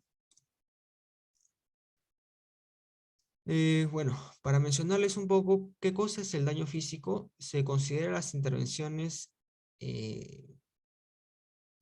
la reparación del daño físico se considera las intervenciones directas para poner en funcionamiento a la infraestructura. Ya, digamos pues la reparación de alcantarillados, de tuberías de abastecimiento de agua, la reparación de vías, todo lo que tiene que ver con infraestructura. Si nos vamos a la reparación del daño ambiental, se considera las acciones de restablecimiento de condiciones ambientales que afectan a la población y a sus medios de vida. Por ejemplo, acá tenemos un movimiento de masas que pues afectó a una población, a varias viviendas, varios campos agrícolas y produjo un embalse en un río, ¿no? Entonces, al realizar acciones como el banqueteo de ese talud para poder estabilizarlo, al realizar coordinaciones con la población para que ya emplee el riego tecnificado, ya estamos realizando la reparación del daño ambiental y evitando que este tipo de eventos pueda suceder nuevamente, ¿no? Asimismo, realizando la reforestación y la limpieza y descolmatación del cauce del río que permita pues que el agua fluya.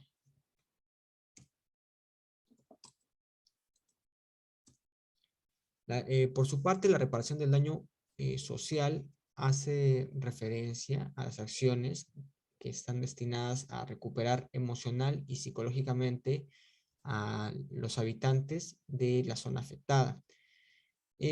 Hay, bueno, instituciones que se encargan de esto, el Ministerio de la Mujer y Poblaciones Vulnerables, el Ministerio de Desarrollo e Inclusión Social, el mismo Ministerio de Educación con los niños, pues hace esta labor de acompañamiento, de charlas, porque, bueno, muchas veces cuando se traslada a una población a un ambiente extraño, que vendría a ser un albergue, es complicado pues que se sientan mejor, ya que han perdido sus viviendas, han perdido sus bienes. Y este tipo de acciones ya van más relacionados al ámbito emocional y psicológico que no debe dejarse de lado. Por último, la reparación del daño económico, en este caso, hace referencia a las acciones iniciales que permiten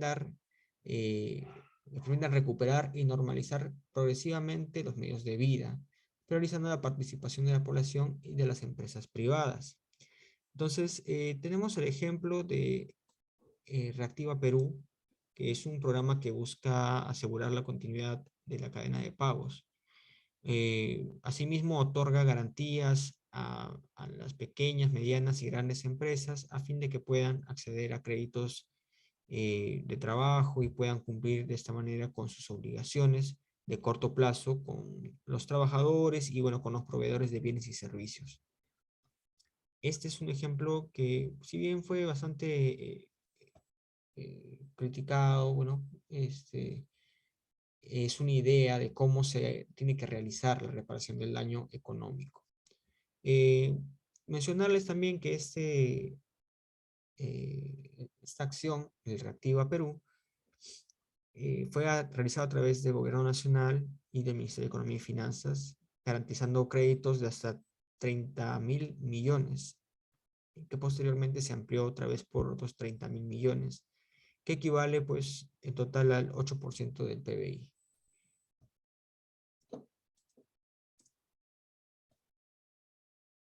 Dentro de la formulación del plan de rehabilitación tenemos etapas que vamos a pasarlas muy rápidamente. La primera vendría a ser la información predesastre o la línea base.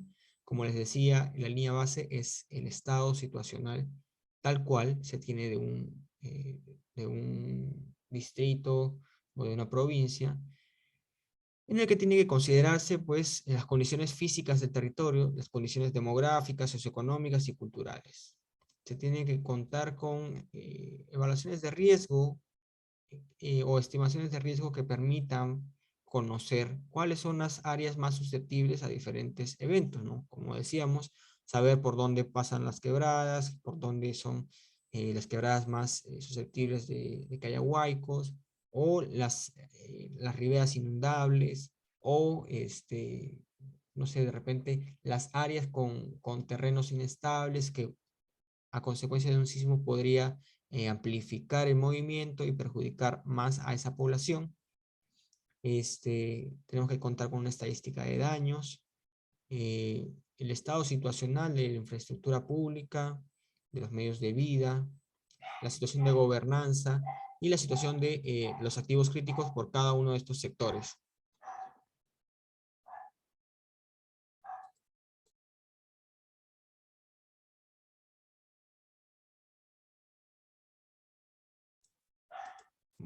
Bueno, el segundo punto es la estrategia de rehabilitación, que ya habla más que todo de los servicios y la infraestructura y los medios de vida, ¿no?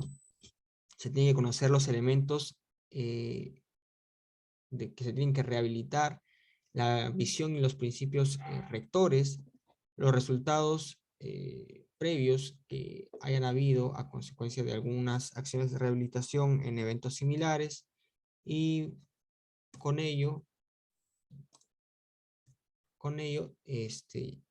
ya después de un evento, podríamos levantar nuestra información EDAN y conocer pues cuáles son los efectos del desastre, ¿no?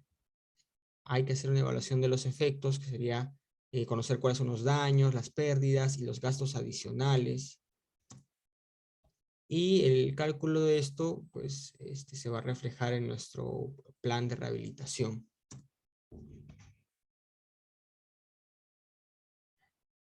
Por último, tendríamos la necesidad de rehabilitar, tenemos que priorizar cuáles van a ser la infraestructura o la población a la que vamos a priorizar, a la que vamos a brindarle servicio inicialmente. Y tenemos que hacer el seguimiento del plan a través de matrices y pues de plazos adecuados, ¿no? Ahora, dentro del proceso de rehabilitación, lo que más se emplea pues, es la CIOR, ¿no? Como ya se había mencionado anteriormente, esto se encuentra en el marco del INVIERTE-P.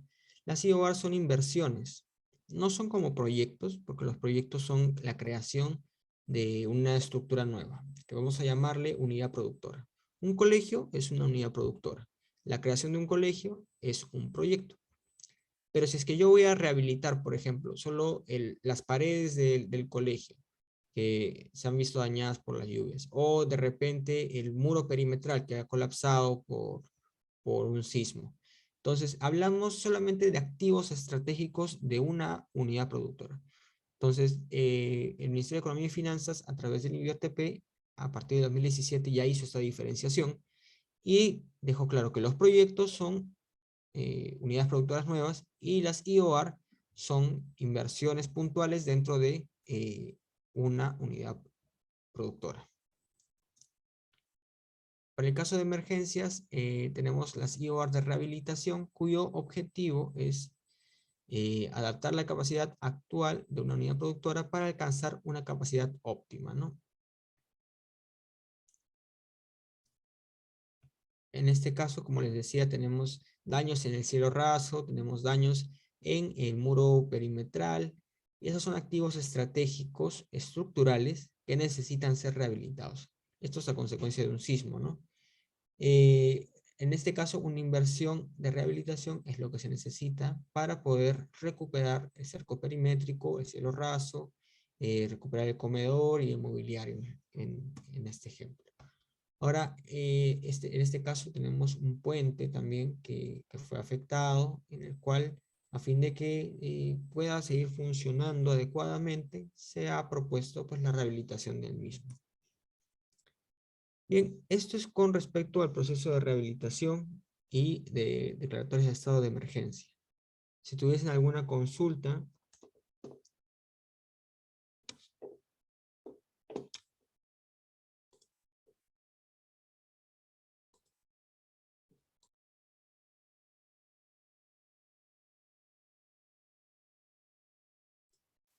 me gustaría comunicarles también que ya se tiene la evaluación. Como les dije, son 20 preguntas que están relacionadas a lo que hemos hablado en los PPTs y se les va a facilitar el día miércoles, más o menos a las 8 de la noche, para que tengan una hora de desarrollo y puedan entregarlo. Y bueno, se dice, decidimos que fuera el día miércoles porque no queríamos lo hagan sin leer un poco las diapositivas, que ya las tienen también en su aula virtual. Entonces, si hubiese alguna consulta relacionada al tema o a lo que hemos tratado durante estas dos clases. Sí, buenas noches. Sí, Solo una consulta. Ay,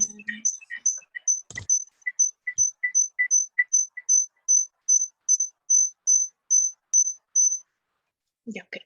Esto, entendí que el PP68, bueno, en el caso del FONDES, o es todo en sí, solamente se puede obtener el presupuesto o los programas presupuestales solamente cuando son afectados por una emergencia.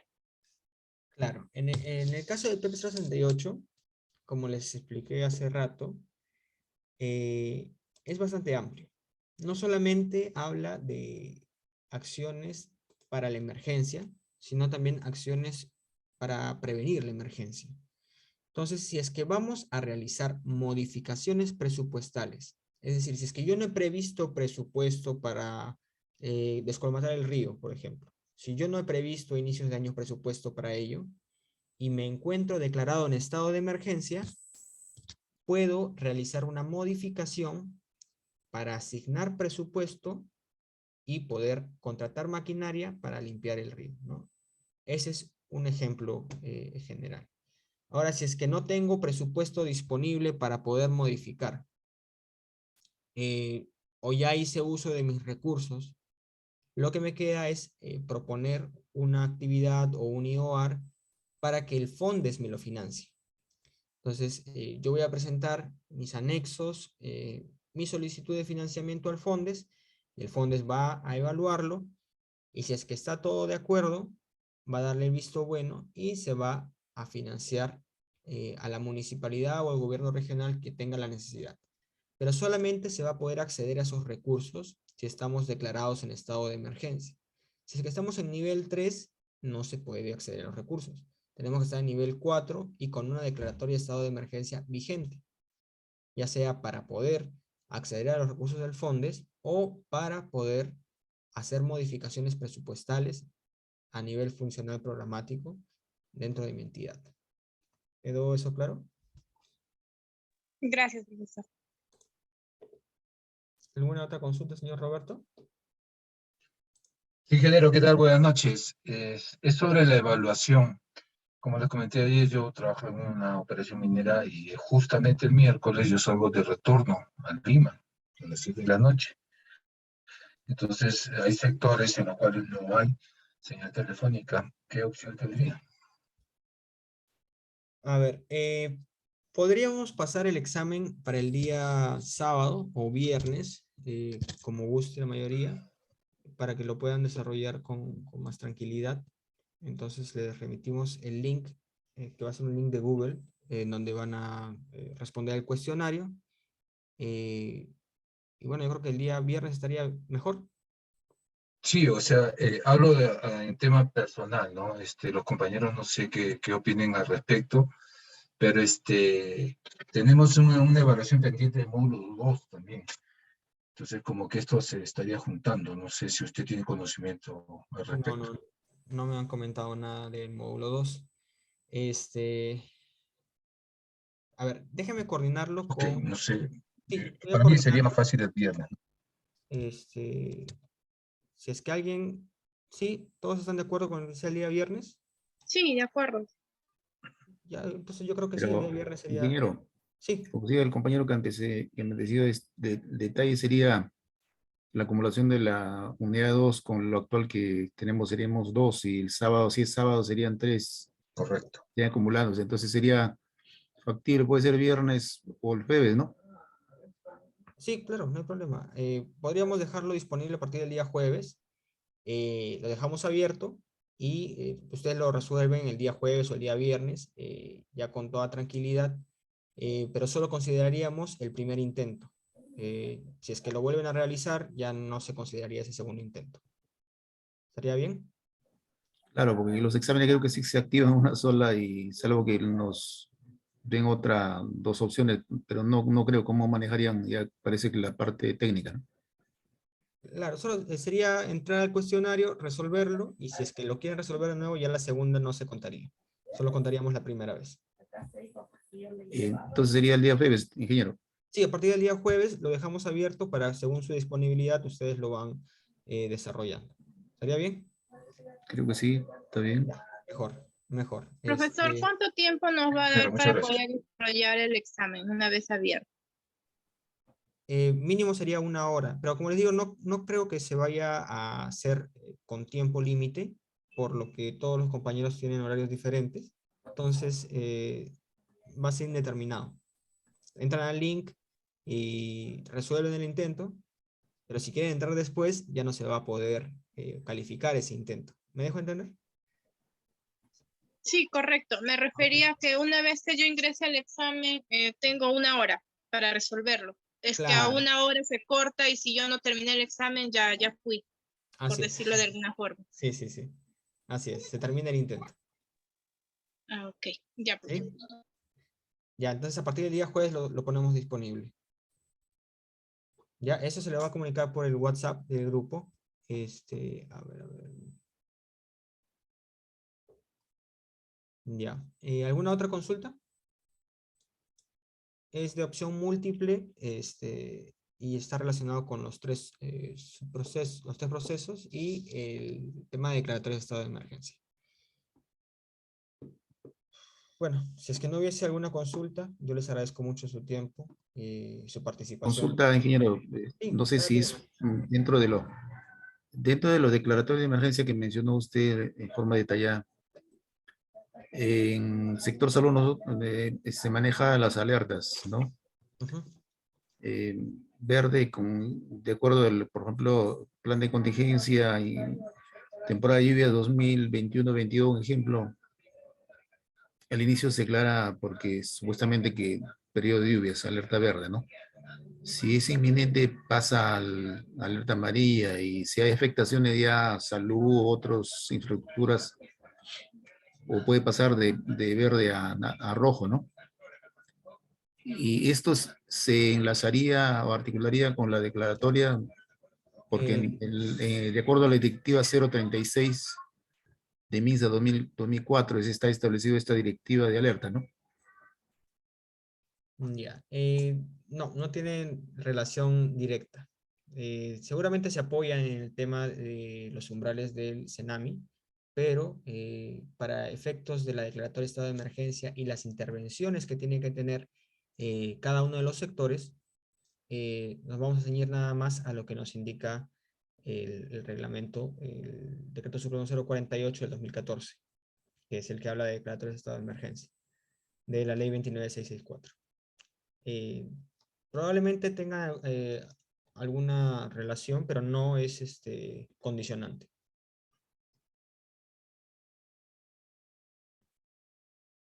Ya, Sí. gracias, ingeniero. ¿Alguna otra consulta, Jacqueline? Sí, ¿qué tal? Buenas noches. Tengo una consulta. Si, por ejemplo, mi municipalidad Ajá. declara en situación de emergencia, ¿eso le da facultad para poder solicitar financiamiento por el FONDES o solamente tiene que ser una declaratoria de emergencia? Ya, acá vamos a diferenciar dos cosas. Una declaratoria de estado de emergencia es diferente a una situación de emergencia. La declaratoria de estado de emergencia es a nivel nacional, ¿no? Por decisión de la presidencia del Consejo de Ministros. En el caso de la situación de emergencia, va más relacionada al tema de contrataciones con el Estado, ¿no? Y acá tenemos que solicitarlo a través de, puede ser o el Consejo Municipal o el Consejo Regional, según sea el caso, ¿no? Para poder hacer las contrataciones directas. Entonces, cuando yo tengo una declaratoria de estado de emergencia, tengo acceso a las modificaciones presupuestales y de repente acceso al FONDES, si es que hago bien mi propuesta. Cuando me financian o cuando hago mi modificación presupuestal, yo ya tengo la plata en esa meta. Pero si es que quiero hacer una contratación, yo tengo que seguir regularmente las contrataciones del Estado. Es decir, lanzar mi convocatoria, ¿no? Y esperar que hayan postulantes y finalmente sacar a un ganador a quien se le va a dar la buena pro. Y eso a veces dura 1 o 2 meses, dependiendo del monto de la intervención. Entonces, lo que se quiere, o lo que sería más adecuado, es de que a la par, aparte de que se tenga la declaratoria de estado de emergencia, por el impacto de daños por el huaico, por el sismo, por lo que sea, como gobierno local yo vaya trabajando con mi consejo municipal para sacar mi situación de emergencia y cuando ya tenga los recursos, haga mi contratación directa. Lo que se busca es darle celeridad, ¿no? A los recursos que se les asigna a los gobiernos locales y regionales. Por ejemplo, los ministerios, ellos también tienen un proceso para hacer la contratación directa y se basan o sustentan su contratación directa en la declaratoria de estado de emergencia. Entonces, lo mismo, lo propio tiene que hacer tanto la gerencia como el alcalde ante el consejo municipal, por ejemplo. Tiene que demostrarles que sí, efectivamente, se tiene que hacer una contratación directa de maquinaria porque nos han dado los recursos del FONDES y tenemos que hacer la limpieza antes de que haya un huaico o que haya una inundación que dañe a la población. ¿No? A veces el consejo municipal es bien complicado porque no siempre están del lado de el alcalde, ¿no? Bueno, según lo que me comentan en algunos casos, simplemente por no aceptar su solicitud, lo rechazan sin pensar en a qué se debe o a fin de qué es. Entonces, mientras más sustento técnico tengamos, podríamos alcanzar esta situación de emergencia y atender ya sea pues cualquier necesidad que tengamos, ¿no? ¿Alguna otra consulta adicional?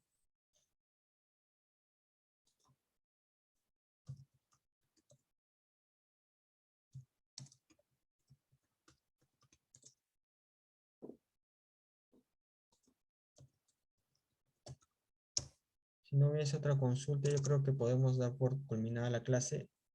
Nuevamente les agradezco su presencia y espero que estén todos muy bien.